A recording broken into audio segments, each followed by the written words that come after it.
अभी तक आपने देखा हाउ टू गेट लकी में लिन बे को बेहोश करके उसके चेस्ट में किस कर लेता है। लिन अपने मन में बोलता है मेरा स्पीड अभी नॉर्मल लेवल में है, लेकिन मेरा ताकत अभी ऑफेंसिव और डिफेंसिव के लिए एकदम सही है। अगर मैं कोई प्रोफेशनल से मिला तो इस ताकत से मैं उससे सामना नहीं कर पाऊंगा। फिर वो फोन में देखता है, वहाँ लिखा रहता है ही डायग्राम में तुम कोई भी अटैक को डॉज कर सकते हो, तुम लाइटनिंग की स्पीड से भाग सकते हो, इसके लिए 20 पॉइंट की जरूरत है। फिर लिन बोलता है मेरे पास बहुत ही ज्यादा पॉइंट है, ये डायग्राम में स्टेप में खरीद लूंगा। यूफेंग तुम देखना सिर्फ। उसी समय वहाँ पर बे उठ जाती है और उस पर हमला कर देती है। लिन उसे देख लेता है और अपने मन में बोलता है वो उठ गई और उसके हमले से वो बच जाता है। बे गुस्से से बोलती है तुम कमीने कहीं क्या, तुम इतनी स्पीड से यहाँ से कैसे जा सकते हो। लिन बोलता है अगर मैं बोलूँ कि मैं पहले से इतना ही तेज हूँ। बे बोलती है लेकिन तुम जब यूफेंग के साथ मुकाबला कर रहे थे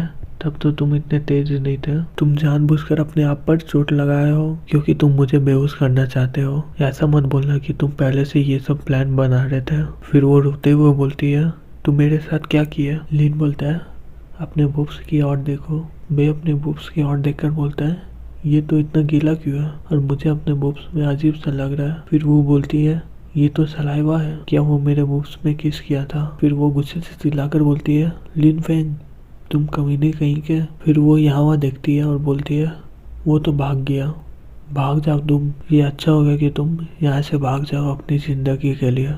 अगर मैं पकड़ ली ना तुम्हें, मैं तुम्हें मार डालूंगी। दूसरी तरफ लिन अपने मन में बोल रहा होता है कि मैं एक डायग्राम का यूज़ किया था तो मुझे कोई भी फील नहीं हुआ, लेकिन मैं जैसे ही शांत हुआ मेरा ऑर्गन में पूरा दर्द हो रहा है। अगर वो अपना सारे रिलेटिव को मुझे मारने के लिए ले आई तो मैं भाग नहीं पाऊंगा, जबकि मेरे पास 8 ट्रिग्राम स्टेप है। अच्छा होगा कि मैं यहाँ से भाग जाऊँ। मैं ये बे के साथ इसलिए किया कि मुझे वो टास्क कंप्लीट करना था। वो सही में मुझसे नफरत करेगी, मैं यहाँ पर नहीं रुक सकता, मुझे यहाँ से भाग नहीं होगा। फिर वो स्टेशन में पहुँच जाता है और अपने मन में बोलता है यहाँ पर एक ही ट्रेन अवेलेबल है जो यूनियन के लिए जाएगा। मैं आज प्लान बनाया था कि मैं आज क्वान के साथ रहूंगा, लेकिन अंत में मैं अपनी जिंदगी के लिए भाग रहा हूँ। दूसरी तरफ क्वान रेडी हो जाती है नहाकर। उसी समय उसका फोन आता है और वो रिसीव करके बोलती है क्या हो गया लिन। लिन बोलता है क्वान तुम कहाँ पर हो अभी। क्वान बोलती है मैं घर में हूँ। क्यों, तुम वापस नहीं आ रहे हो क्या, तुम घर कब आओगे। मैं अपने पापा को बोली कि तुम अब टॉप कर पाओगे और वो बोल रहे थे कि वो तुमसे बात करना चाहते हैं। लिन बोलता है मैं आज घर नहीं आऊँगा, मुझे आज मुसीबत का सामना करना पड़ा इसलिए मैं यहाँ से जा रहा हूँ। क्वान बोलती है इतनी जल्दी किस बात की थी, क्या तुम कल नहीं जा सकते थे। लिन बोलता है ये एक पर्सनल मैटर था और लेकिन ये बहुत ही इम्पोर्टेंट है, मैं ट्रेन का टिकट खरीद लिया हूँ और वो कभी भी आ सकते हैं यहाँ पर। क्वान बोलती है तुम कितने दिन के लिए जा रहे हो और तुम कब वापस लौटोगे। लिन बोलता है ये बताना बहुत ही मुश्किल है, मुझे शायद दिन, हफ्ते या फिर कुछ महीने लग जाएंगे, मगर इसके लिए चिंता मत करना, जब मेरा काम खत्म हो जाएगा मैं वापस आ जाऊंगा, मेरे लिए वेट करना। क्वान बोलती है लिन बोलता है क्या हो गया, लेकिन क्वान कुछ नहीं बोलती है। लिन बोलता है क्वान शायद वो फ़ोन रख दिया। क्वान बोलती है नहीं, मैं तुम्हारा इंतज़ार करूँगी जब तुम वापस आओगे। फिर ये बोलने के बाद वो फ़ोन रख देती है। फिर वो रोते हुए अपने मन में बोलती है लिन।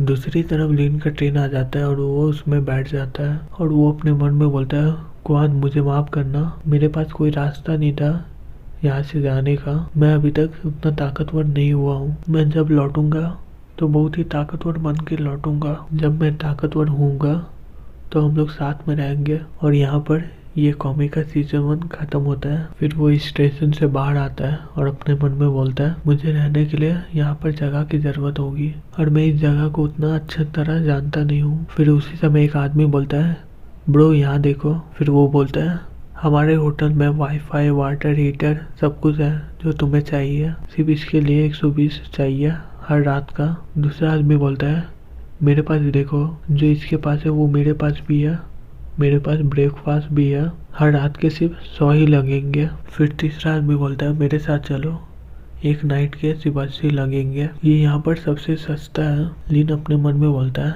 मैंने सुना ये होटल के बारे में, ये उतना सेफ नहीं होता है। ठीक है, मैं अपना रक्षा खुद ही कर सकता हूँ, तो अच्छा रहेगा कि मैं सबसे सस्ते में जाऊँ। फिर वो उन्हें बोलता है फिर मैं चूज़ करूँगा 80 पर नाइट का। फिर वो दोनों आदमी वहाँ से चले जाते हैं। फिर वो आदमी बोलता है ब्रदर, तुम्हें पता है ये सबसे सस्ता होटल है ये टाउन में। फिर वो आदमी होटल में ले जाता है। एक आदमी लिन को बोलता है ये रहा हमारा होटल, ये कैसा है, ये ज़्यादा स्टाइलिश लग रहा है ना। लिन अपने मन में बोलता है मुझे लगा कि ये बहुत ही सस्ता होटल होगा और ये बहुत ही अजीब दिखेगा, लेकिन मुझे नहीं लगा था कि ये होटल इतना लग्जरी होगा, लेकिन इसका अंदर का पार्ट बहुत ही अजीब दिखेगा। फिर वो आदमी हंसते हुए बोलता है फिर चलो अंदर चल के देखते हैं। फिर वो दोनों अंदर चले जाते हैं। फिर वो आदमी लिन को बोलता है चेक इन कर लो यहाँ पर, इसके बाद मैं तुम्हारा रूम दिखा दूंगा। वो आदमी बोलता है 80 हर रात के।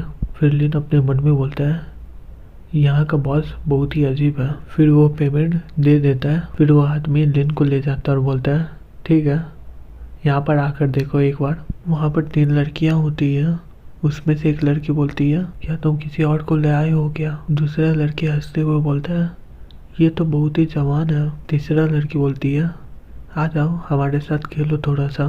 फिर वो आदमी लिन को बोलता है हमारी वेट्रेस बहुत ही कैपेबल है ये सब के लिए, मसाज पेडिक्योर के लिए तुम कुछ भी चूज कर सकते हो। लिन बोलता है भूल जाओ, मुझे सिर्फ रूम की ज़रूरत है जहाँ मैं आराम कर सकूँ, मुझे यहाँ पर कोई भी सर्विस की ज़रूरत नहीं है। फिर वो अपने मन में बोलता है ये सही जगह नहीं है। फिर वहाँ पर बॉस आ जाता है और उसे बोलता है भूल जाओ, तुम यहाँ पर 80 में रहना चाहते हो, लेकिन तुम्हें इनमें से कोई एक सर्विस इस्तेमाल करना ही होगा। फिर दूसरा आदमी बोलता है मैं भूल गया तुम्हें बताने के लिए, हर एक पर्सन का लगेगा तुम्हें 1000 रुपया। फिर वहाँ पर एक लड़की आ जाती है और बोलती है रुक जाओ। फिर वो हंसते हुए बोलती है फाइनली मैं तुम लोगों को पकड़ पाई, जबकि मैं यहाँ पर आ गई हूँ तो ये अच्छा होगा कि तुम लोग सरेंडर कर दो। बॉस हंसते हुए बोलता है तुम जवान लड़की कहाँ से आ गई, तुम्हें एक सबक सिखाना ही चाहिए। फिर वो लड़की उसे किक मारती है उसके फेस में और बोलती है सही में तुम्हारे पास कोई डिसिप्लिन नाम का चीज़ नहीं है, क्या तुम्हें अब पता चल गया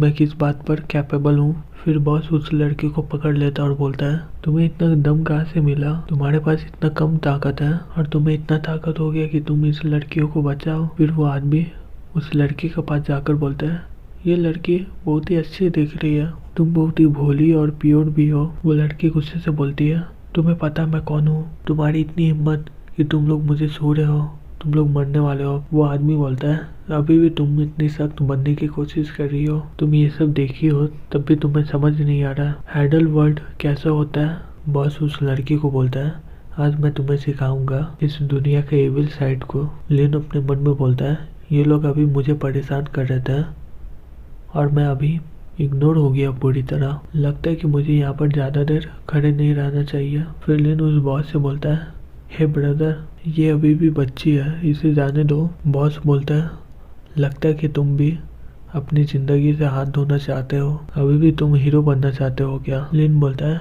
मेरा कोई ऐसा इरादा नहीं है। बॉस लिन को बोलता है मुझे लगता है कि तुम इसमें इंटरेस्टेड ले रहे हो। वो लड़की उसे बोलती है प्लीज़ मुझे बचा लो। फिर बॉस उसे बोलता है ओ याद आया, तुम तो यहाँ पर एक सर्विस के लिए आए थे ना, तुम इस लड़की को रख सकते हो। वो लड़की लिन को बोलती है मेरा फैमिली बहुत ही ताकतवर है, अगर तुम मेरी मदद करोगे तो फिर तुम्हें बहुत बड़ा इनाम मिलेगा। फिर वो आदमी लिन को बोलता है ये बहुत ही अच्छा डील है ना, तुम इसे 5000 में सिर्फ रख सकते हो, तुम इस बारे में क्या सोचते हो? लिन बोलता है अच्छा ऑफर है। फिर वो लड़का हंसते हुए बोलता है सही कहा, तुम बहुत ही होशियार हो। लिन उसके मुंह में एक जोर से मुक्का मारता है और सभी लोग ये देखकर शॉक्ड हो जाते हैं। फिर लिन बोलता है मैं डिसाइड किया हूँ कि मैं इसे बचाऊंगा। बॉस बोलते हैं तुम लड़के तुम सोच लिए हो कि तुम अभी मार खाने वाले हो, फिर तुम इसे बचाओ। और फिर वो लड़की को उसकी ओर फेंक देता है। फिर लिन उसे पकड़ लेता है अजीब से पोजीशन में। फिर उसी समय वो बॉस उस पर हमला कर देता है और बोलता है ये लो। और जैसे ही वो उस पर हमला कर देता है वो अचानक से वहाँ से गायब हो जाता है। लिन उस लड़की को बोलता है क्या तुम्हें चोट लगा है, क्या तुम खड़ी हो पाओगी? वो लड़की बोलती है हाँ शायद। लिन बोलता है ठीक है फिर तुम खड़ी हो जाओ। ठीक है मैं ये सारी गैंगस्टर को देख लेता हूँ। वो लड़की अपने मन में बोलती है वो सही में मुझे बचा रहा था। मैं चाहती थी कि ये कुछ समय लेके यहाँ से भाग जाए। ये उसके सामने कितना छोटा है, ये कैसे उन लोगों से जीतेगा। फिर लिन सारे गैंगस्टर को मारने लगता है।